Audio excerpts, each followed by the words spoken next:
Bismillah, Assalamualaikum warahmatullahi wabarakatuh. Alhamdulillahirabbil alamin wa bihi nasta'in ala umuri dunya waddin. Asyhadu an la ilaha illallah wahdahu la syarikalah wa asyhadu anna Muhammadan abduhu wa rasuluh allazi la nabiyya ba'da amma ba'du.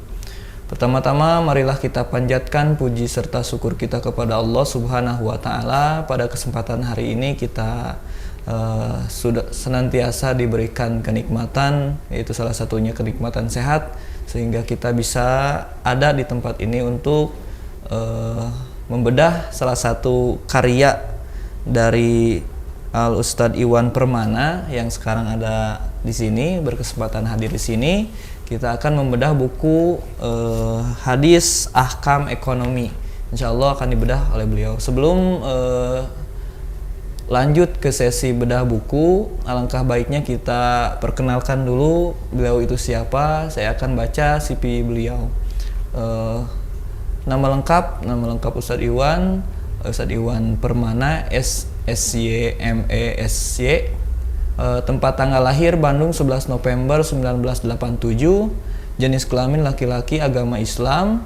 Alamat Jalan Cibaduyut, Gang TPRI RT 1 RW 1, Kelurahan Cibaduyut Kidul, Kecamatan Bojongloa Kidul, Kota Bandung. Nomor telepon 085 722 163444. Email iwanperman4@gmail.com. Riwayat pendidikan SD SDN Cibaduyut 4 tahun 1995 sampai tahun 2000. Ibtidaiyah Yayasan Miftahul Jannah tahun 1998 tahun 2000 sampai tahun 2000. Tajiziyah Pesantren Persis 1 Bandung tahun 2000 sampai 2001. MTS Sanawiyah atau Sanawiyah PPI 1 Bandung 2001 sampai 2003. MA atau Mualimin PPI 1 Bandung 2003 sampai 2006. Untuk S1 Fakultas Syariah Unisba 2007 sampai 2011. S2 Ekonomi Syariah UIN Sunan Gunung Jati Bandung tahun 2013 sampai 2015. Untuk S3 Ekonomi Syariah UIN Sunan Gunung Jati Bandung tahun 2018 sampai sekarang. Itu Ustadz untuk riwayat pendidikan. Untuk riwayat pekerjaan, kebetulan beliau jadi dosen Prodi Ekonomi Syariah STAI Persis Bandung tahun 2015 sampai dengan sekarang. Untuk pekerjaan atau status kerja beliau juga mendoseni di universitas atau perguruan tinggi di Jawa Barat. Untuk riwayat organisasi, kita sebutkan analis i3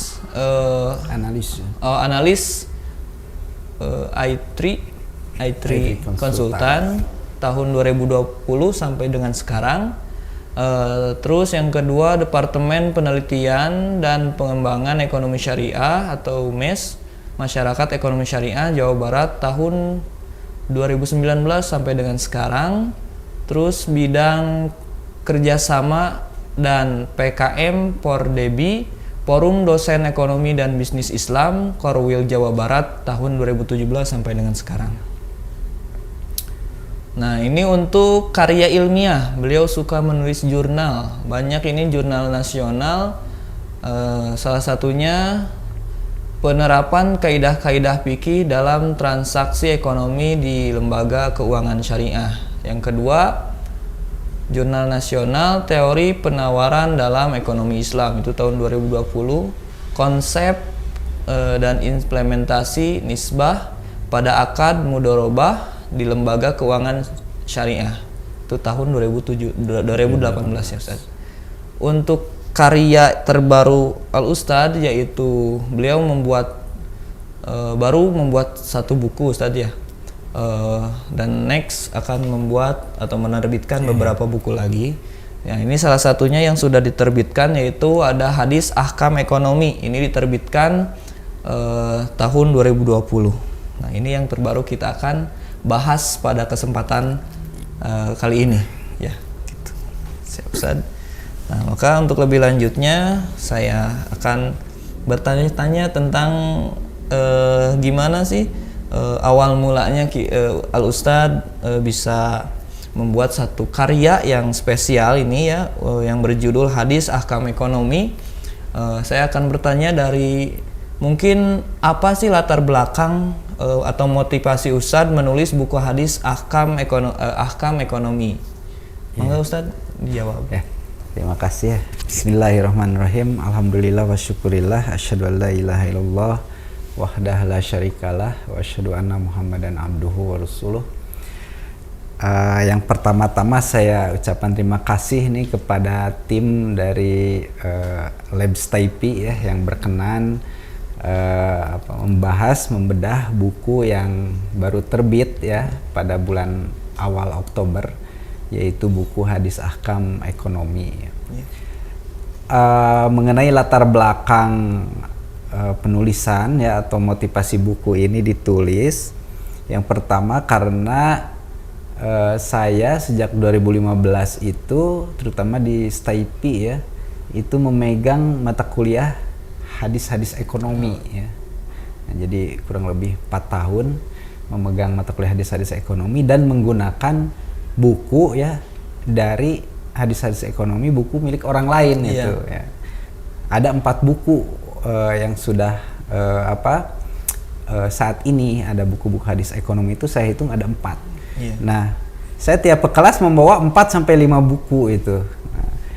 Nah, dirasakan saya lumayan ribet juga nih gitu. Akhirnya saya berinisiatif untuk mengumpulkan semua literatur ya, literatur hadis-hadis ekonomi yang kemudian saya susun, saya lengkapi apa yang tidak ada dalam buku mereka, saya lengkapi sehingga menjadi sebuah buku yang saat ini ada di hadapan kita ya, buku Hadis Ahkam Ekonomi. Jadi saya ke kelas itu sekarang tidak perlu bawa-bawa banyak-banyak buku ya tentang hadis-hadis ekonomi. Ada di sini semua. Cukup bawa satu itu sudah memuat semua materi hadis-hadis ekonomi yang ada di buku-buku lain dengan buku Hadis Ahkam Ekonomi ini gitu. Itu mungkin latar belakang motivasi penulisan. Yang kedua, motivasinya ya kewajiban dosen itu kan selain pengajaran dan pengabdian kepada masyarakat itu ada penelitian ya. Jadi selain mengajar, selain pengabdian kepada masyarakat itu harus ada penelitian untuk memenuhi syarat atau untuk jabatan fungsional ya. Jadi itu kewajiban dosen mengejar jabatan fungsional dari mulai asisten ahli terus untuk jadi guru besar itu kan ada harus sekian harus mengumpulkan penelitian dan sebagainya begitu. Itu mungkin untuk yang pertama mengenai latar belakang ya, motivasi menulis. Oh ya, jadi begitu ya. Ya untuk yang kedua Ustadz, mungkin apa sih uraian materi pembahasan dari buku ini gitu? Isinya ya. Isinya. Buku ini membahas tentang hadis-hadis hukum ya, sehingga saya beri nama Hadis Ahkam ini. Buku ini Hadis Ahkam karena memang berisi tentang hadis-hadis hukum yang berkaitan dengan ekonomi itu sendiri. Gitu. Dan kelengkapan dari buku ini, orang lain membuat buku hadis ekonomi, mereka mencantumkan hadis-hadis saja sehingga orang awam sulit untuk memahami ini hadis tentang apa sih begitu.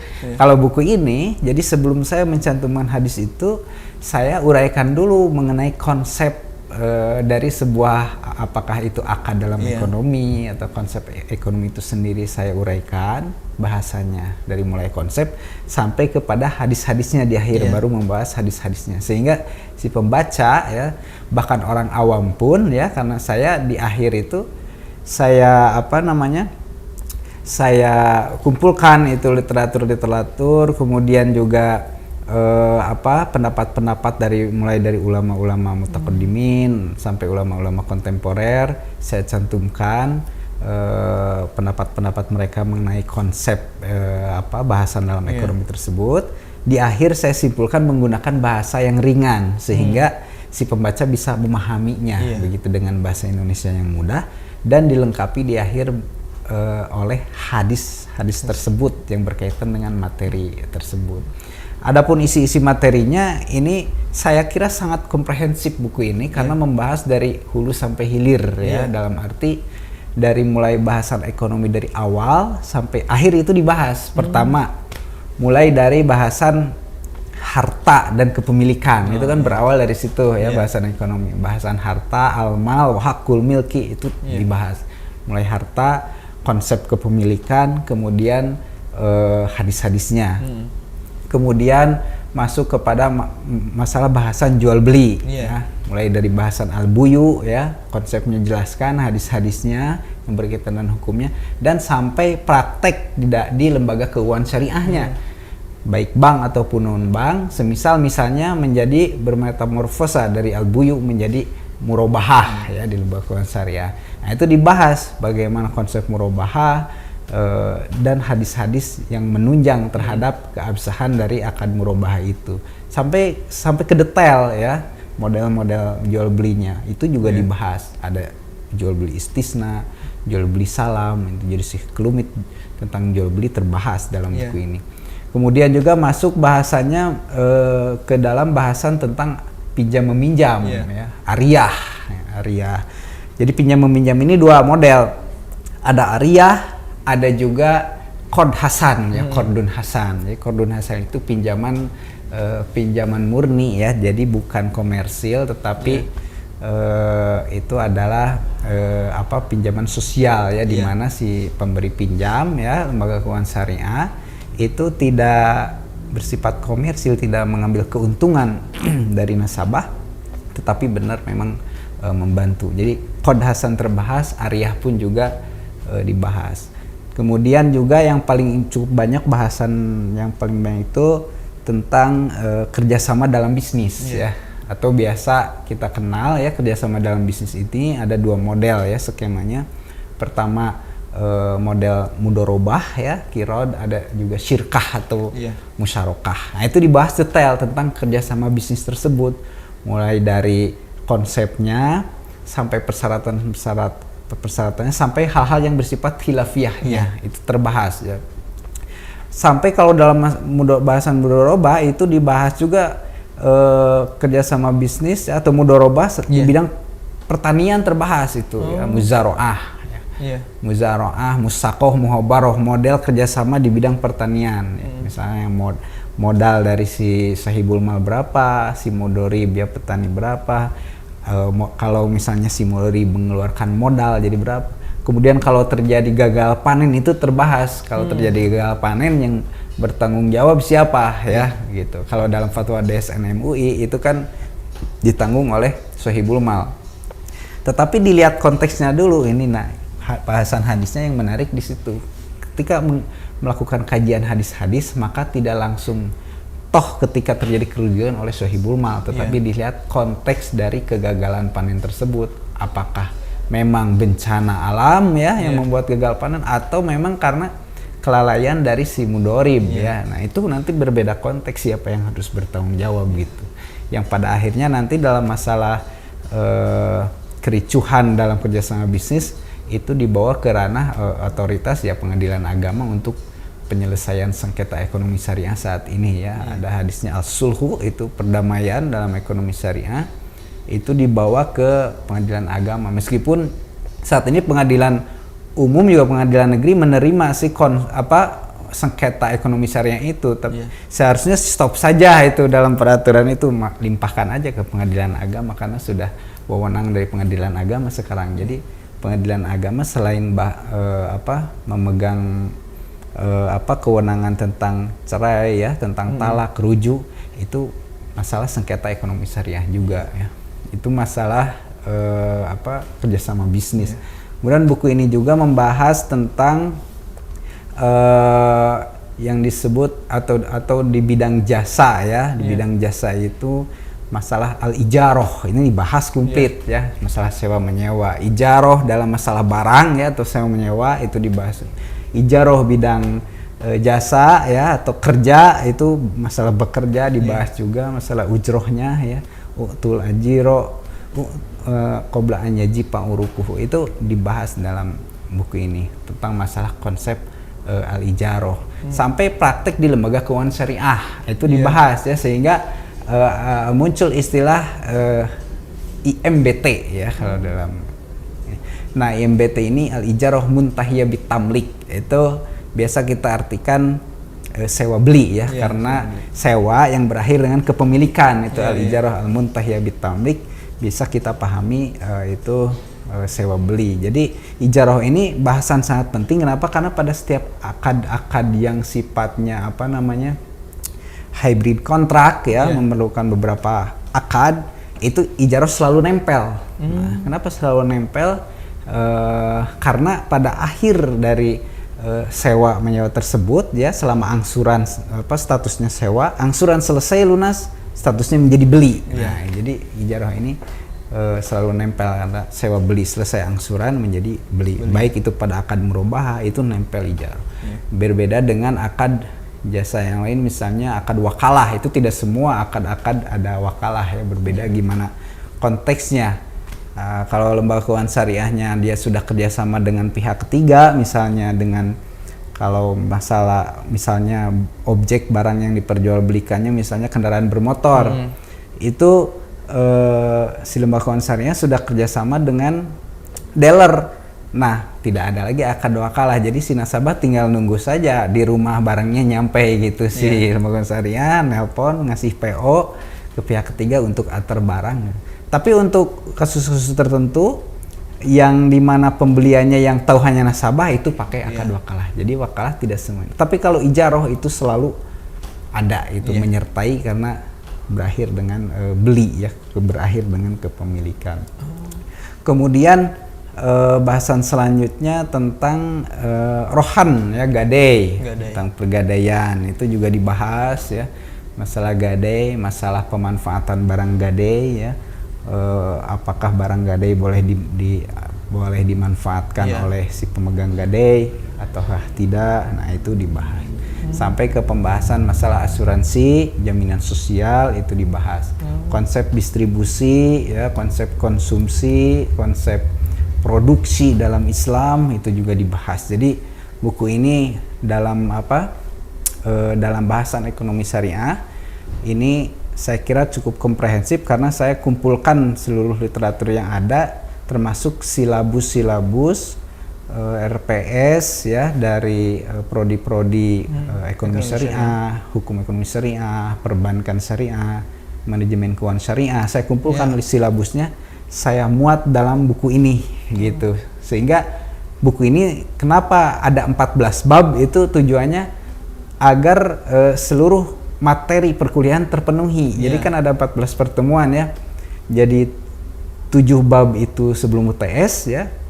Bab 8 sampai bab 14 itu untuk pertemuan setelah UTS sampai UAS gitu. Jadi itu sudah sesuai dengan bahasan materi perkuliahan pada prodi-prodi ekonomi syariah, hukum ekonomi syariah, manajemen keuangan syariah, perbankan syariah untuk S1 ya, itu sudah terpenuhi ini di sini ini, semua gitu. ya. Iya, ada ya. Oh, jadi itu untuk ini saya jadi teringat kalau riba itu termasuk ke sini, Ustaz. Riba ada bahasan riba, ini tentu dibahas ya, karena dalam kajian ekonomi ya, terutama ekonomi syariah pasti ada bahasan riba, karena itu bahasan penting. Jadi kenapa sih ada ekonomi syariah? Karena tujuannya adalah untuk menghindari riba itu ya. Kalaulah riba dibolehkan, mungkin tidak ada ekonomi syariah ya, cukup saja bahasan ekonomi itu sudah cukup. Tapi karena dalam ekonomi konvensional itu ada hal yang diharamkan oleh Allah Subhanahu wa taala, yaitu riba ya. Hadis-hadisnya, ayat-ayatnya sudah sifatnya qat'i ya, wa halallahu al-bai' wa harrama riba ya, la ta'kulu riba dafan mudhafatan dan sebagainya. Maka bagaimana nih agar riba ini tidak ada? Maka muncullah konsep ya, sistem ekonomi syariah yang sampai saat ini alhamdulillah Indonesia sudah mulai sudah sangat banyak lembaga keuangan syariah dan sebagainya. Sangat menarik ya. Ini semua ada bahasan tentang gimana cara mengatasi riba ya. Untuk dan disesuaikan dan dijelaskan dibarengi oleh hadis-hadis dari Rasulullah SAW. Ya, tentu hadis-hadis sebagai landasan hukum primer ya, hukum kedua setelah Al-Quran. Saya jadi ingat kebingungan saya waktu itu ketika waktu saya bingung soal untuk peminjaman emas, bukan peminjaman emas, tapi saya mau beli emas tapi dengan cara dicicil, Ustadz. Apakah boleh itu? Oh, boleh. Jadi untuk pembelian barang ya itu secara angsur ya boleh ya, secara angsuran boleh, itu jual beli ya. Kalau lembaga keuangan syariah menggunakan akadnya murabahah ya, murabahah, bayarnya secara angsur ya. Misalnya dalam akad murabahah misalnya ya. Nah, kita mau beli barang punya teman kita, apakah itu emas, apakah itu motor, mobil, rumah ya begitu. Kalau ke temen kan harus cash ya, harus cash. Temen mau jual berapa? 50 juta. Aduh, cash 50 juta kan nggak ada nih, nggak ada. Nah, akhirnya ke lembaga keuangan syariah. Nah, itu pembiayaan, jual beli pakai akad murabahah. Nah, kata lembaga keuangan syariah yang kita tuju itu, oh bisa belinya di lembaga keuangan syariah tersebut, tapi harganya 70 juta. Nah, begitu. Jadi dia beli dulu ke teman kita 50, dijual oleh lembaga keuangan syariah ke kita 70 juta hanya secara angsur. Nah, itu boleh kita ngeangsur 3 tahun misalnya, 5 tahun ditotalin ada 70 juta itu ya. Boleh, nggak apa-apa gitu. Ya kan sekarang dengan zaman yang sekarang kan ada cicilan di online misalnya dengan akun-akun yang banyak gitu. Akun-akun jual beli, kan ada akun jual beli, terus ada bisa nyicil juga di akun itu. Nah, sempat saya kepikiran gimana nih kalau jual beli atau nyicil kredit gitu, disebutnya kredit emas, jadi sempat gitu Ustaz. Gitu.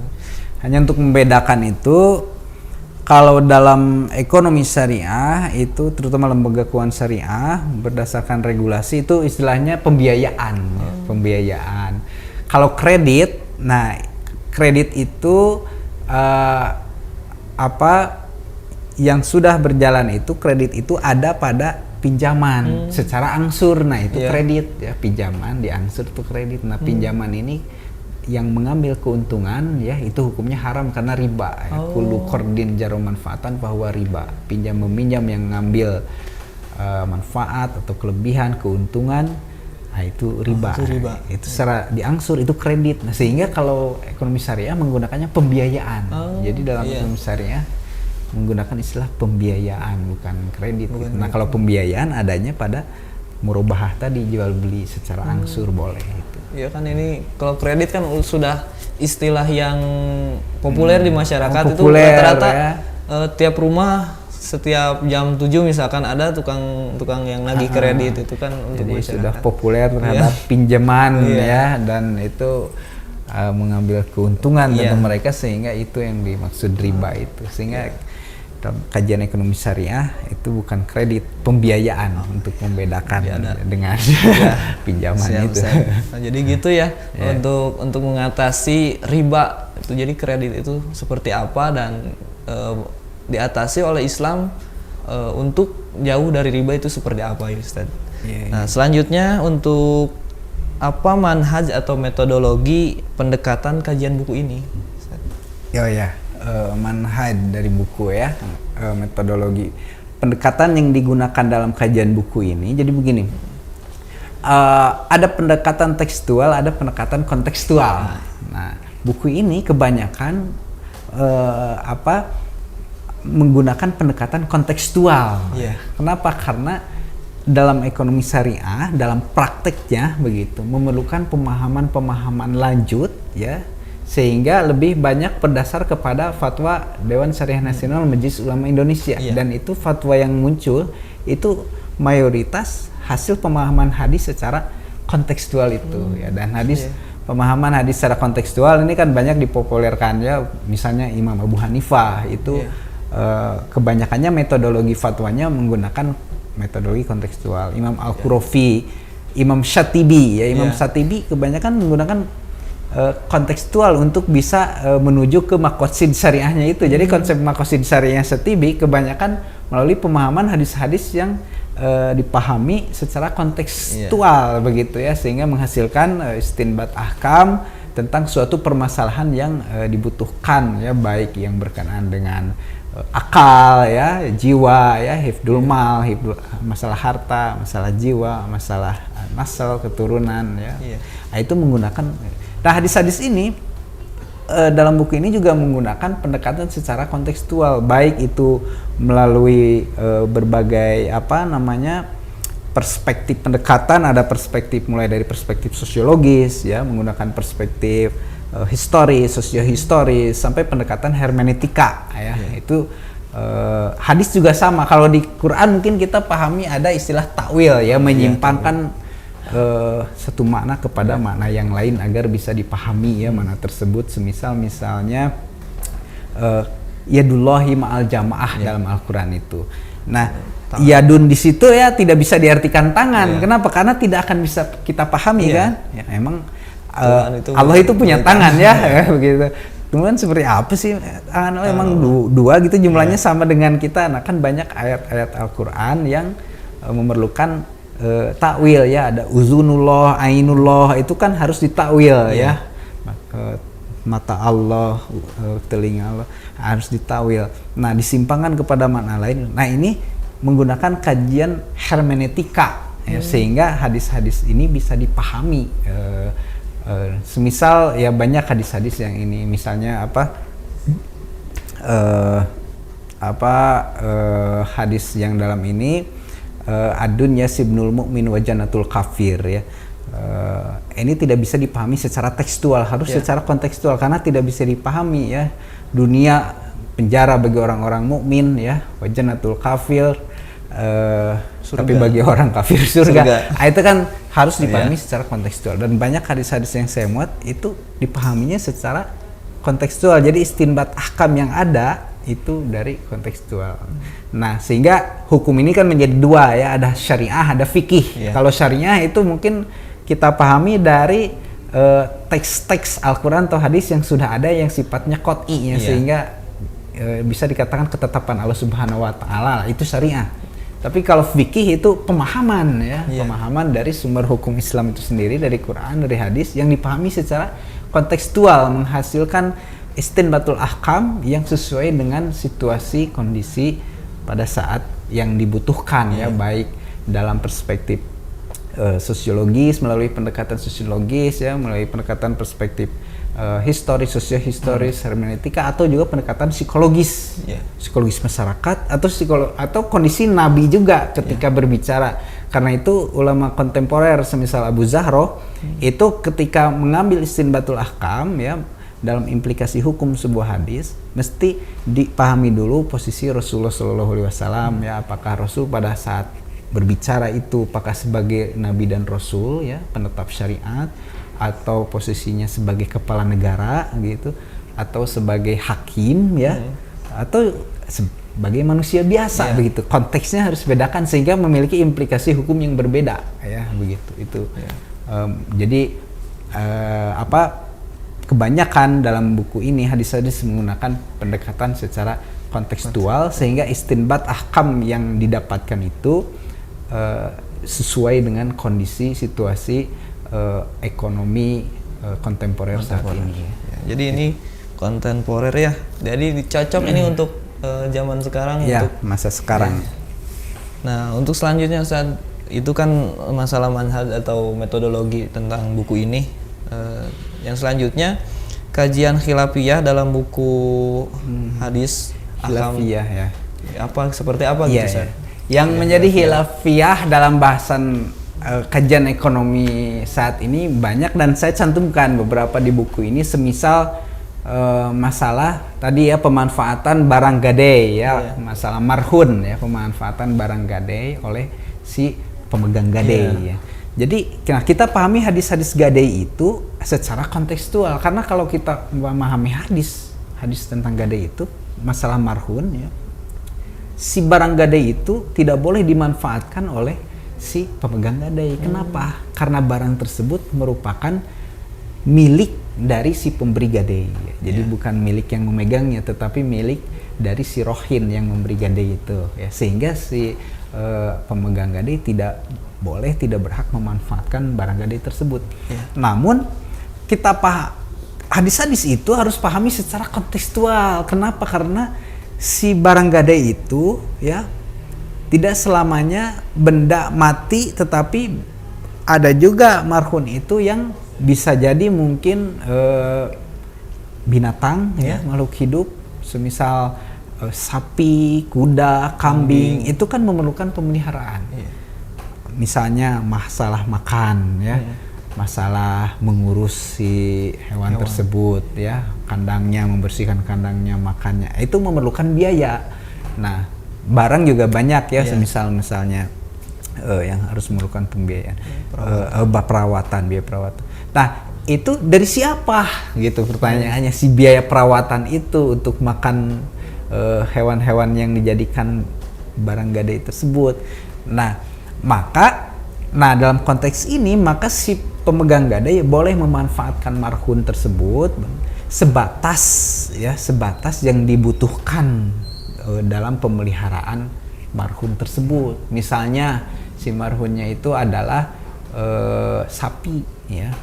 Sapi, nah biaya makannya setiap hari untuk bayar orang yang nyari makannya, yang ngaritnya gitu, yang bersihin kandangnya misalnya semuanya 100.000. Nah, maka boleh memanfaatkan sapi tersebut, semisal bukan ditunggangi ya, kalau sapi mungkin diperah susunya ya, diperah susunya pagi, sore atau pagi malam. Nah, misalnya sehari menghasilkan 200.000 itu si sapi, tapi yang dibutuhkan biaya pemeliharaan seharinya 100.000. Nah, berarti ada lebih 100.000. Milik siapa? Nah, itu bukan milik si pemegang gade, tetapi milik si rohin yang memiliki sapi itu, yang memberi gade itu. Nah, itu pemahaman terhadap barang-barang gade sini. Jadi kalau saat ini kita pahami hadis-hadis secara normatif saja, itu milik si pemegang gade, tidak boleh digunakan tidak boleh dimanfaatkan karena milik si pemberi gade, bukan milik pemegang gade. Jadi pemegang gade itu masalahnya memerlukan biaya seperti gitu sih, Mar. Kemudian masalah ihtikar ini juga kan dalam gini, menimbun barang ya, barang itu hukumnya haram ya, karena akan mendolimi orang lain, dalam arti si barang akan langka ya di pasaran, sehingga membuat harga menjadi naik kan ya. Jadi gitu kan, stok barang sedikit, teorinya kan barang tidak ada harga naik ya, barang banyak harga bisa turun atau bisa stabil karena diatur. Nah, ihtikar itu akan membuat barang menjadi sedikit, sehingga harga menjadi naik. Karena itu Nabi sangat mengecam orang yang melakukan ihtikar itu, terutama untuk keuntungan pribadinya ya, sangat diharamkan dan menjadi salah satu siasatul igrok ya, masuk ke dalam ranah politik untuk bagaimana mengambil keuntungan ya. Nah, masalahnya begini, sekarang negara misalnya dia mengatur kebutuhan sembako yang dibutuhkan oleh masyarakat, semisal apa yang dibutuhkan masyarakat, beras. Minyak, gas, bensin. Nah, itu maka kita pahami hadis-hadis itu harus secara kontekstual. Kenapa? Karena ada otoritas yang harus bisa mengatur itu. Maka dalam konteks ini ya, karena tujuannya bukan mengambil keuntungan tetapi mengatur ya, ihtikar yang dilakukan oleh penguasa, pemerintah, misalkan Bulog ya, itu menyimpan di gudangnya beras ya ribuan ton ya, itu tidak termasuk kepada ihtikar yang diharamkan oleh hadis-hadis Rasulullah tersebut. Kenapa? Karena tujuannya bukan mengambil keuntungan, bukan menciptakan kelangkaan barang, tetapi mengatur ya begitu. Daerah mana tuh yang sedikit lagi barang maka disuplai ya, dikirim ya. Gas juga ya, sekarang gas yang 3 kilo itu daerah mana yang ini. Nah, sehingga akan merata. Itu yang disebut dalam konsep distribusi yang adil. Itu ada bahasan distribusi. Jadi konsep dalam distribusi itu pada intinya adil. Adil itu sebenarnya bukan sama rata tetapi proporsional ya. Proporsional dari segi kuantitasnya. daerah mana yang luas, daerah mana yang wilayahnya kecil, itu tentu dari segi kuantitas berbeda, ya, tidak bisa sama rata. Yang penting apa? Yang penting ketersediaan setiap daerah dalam sebuah produk barang itu, ketersediaannya stabil sehingga menciptakan harga yang sama, yang stabil gitu. Karena perbedaan jumlah barang menghasilkan perbedaan harga. Untuk menciptakan harga sama, barang harus sama gitu. Itu mungkin berapa. Mantap sekali Ustadz. Jadi itu ya Permisa STIP Bandung Official. Jadi tadi kita sudah membedah dari latar belakang sehingga isi sampai apa sih khilafiyah atau perbedaan pendapat tentang hadis-hadis masalah ekonomi. Nah, untuk kalian yang belum punya, seharusnya ini buat mahasiswa, apalagi mahasiswa ekonomi syariah wajib punya ya ini Ustadz ya. Karena sangat penting lah untuk kita semua memilah dan memilih sesuatu yang berhubungan dengan peminjaman, jual beli, itu harus diatur, dan Islam sudah mengatur itu semua sejak dari adanya wahyu dari Allah Subhanahu wa taala. Mungkin itu saja Ustadz untuk pertemuan kali ini. Alhamdulillah Ustadz sudah berkesempatan hadir di hari ini. Terima kasih Ustadz untuk kehadirannya. Mungkin kita akan bertemu lagi di tayangan selanjutnya ya. Apakah itu nanti sharing tentang ekonomi syariah, apakah kajian ekonomi syariah. Nah, untuk kali ini kebetulan kita membedah buku hasil atau karya beliau yang berjudul Hadis Ahkam Ekonomi. Maaf sebelumnya Ustadz, bisa closing statement dulu untuk closing statement di pertemuan kali ini.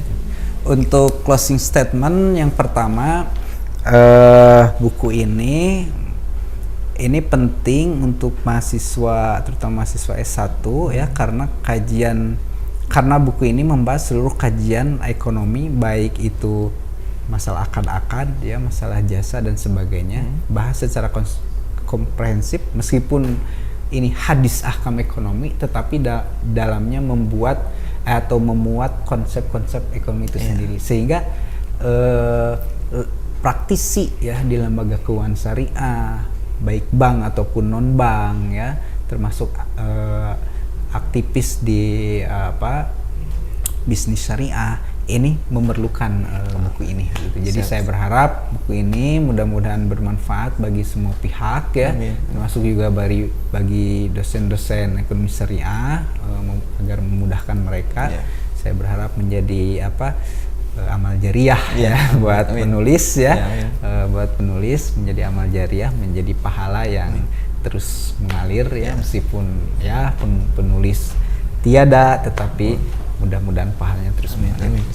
Terima kasih. Assalamualaikum warahmatullahi wabarakatuh. Nah seperti itu untuk kajian atau bedah buku kali ini kita cukupkan dengan mengucapkan atau dengan memanjatkan doa Rabbana la tuzigh qulubana ba'da idh hadaitana wa hab lana min ladunka rahmah innaka antal wahhab. Rabbana atina fid dunya hasanah wa fil akhirati hasanah wa qina adzabannar. Assalamualaikum warahmatullahi wabarakatuh.